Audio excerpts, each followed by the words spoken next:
రాసుల్లోకి వెళ్దాము. వృషభ రాశి. వృషభ రాశి వారికి చాలా అనుకూలవంతమైన కాలం కనిపిస్తూ ఉన్నది. రాశిలోనే ఉన్నటువంటి గురువుగారు ఇచ్చే ఫలితాలు చాలా అద్భుతంగా ఉంటాయి. అలాగే లాభస్థానంలో శుక్ర రాహులు ఉన్నారు. వీరిద్దరూ లాభస్థానంలో ఉన్నారు. అంటే లాభాల బాటలోనే ఉన్నారు మీరు.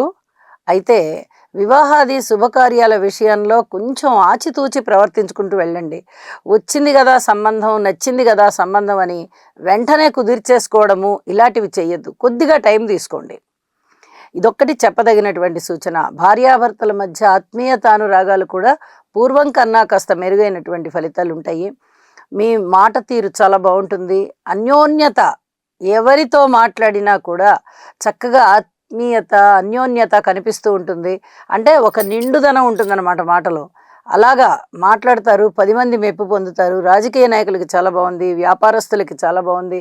అలాగే ప్రజోపయోగ కార్యక్రమాలు బాగా చేస్తారు, దైవ కార్యాలు బాగా చేస్తారు, ఎప్పుడు దైవ చింతనలో ఉంటారు. ఏదైనా